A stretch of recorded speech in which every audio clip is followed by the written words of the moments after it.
โอ้ยข้างป่าได้เพ่ง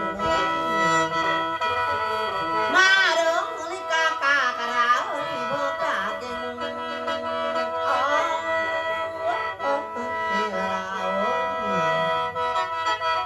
พ่อมามือนี่มาต้มผ้ามากินตาหุ่นโอ้ยกินกวดจะห่วงเวีย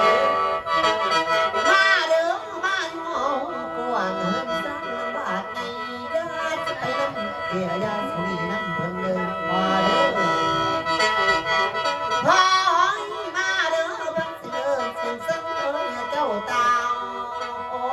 ยเอาปัดไว้ใต้ให้จมูกาโนพอมาเด้อเอาปัดไว้ใต้นะ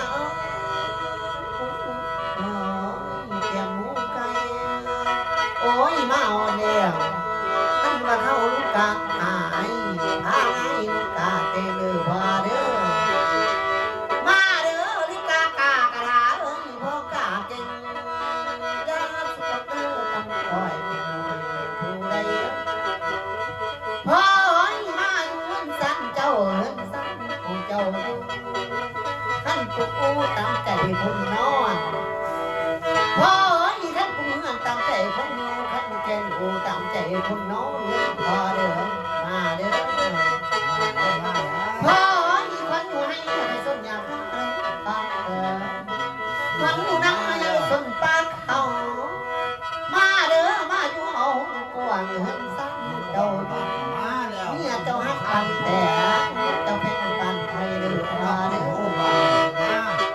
มาเด้อมาแล้วก็ต้องปัดไว้ไปให้จมูกาเด้อ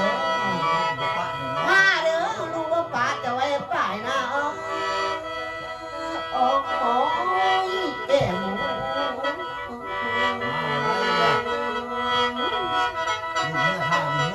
มาเด้อเจ้าจะมาอมมาลิ้นน้องเว้นมันเสียคำยักกันต่อยมันสิสาวทำมาเด้อลิกากากระถาเอ้ยเจ้ากาเก่งพ่อโอ้ยมาแล้วโอ้ยมาเอามากินข้าวด้วยเจ้า เรียกผ้าแพร่เด้อมาที่เอาควันนี่ผ้าแพร่นี่เจ้าอีสาย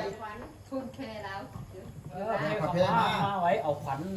ขาขมาแล้วอยู่ตาราง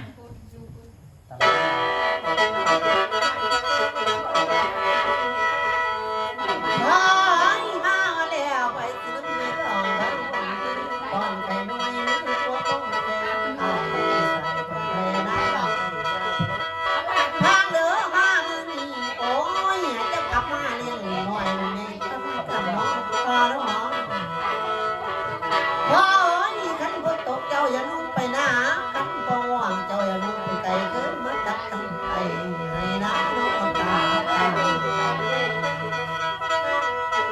ให้เราขึ้นมาสร้างเสียง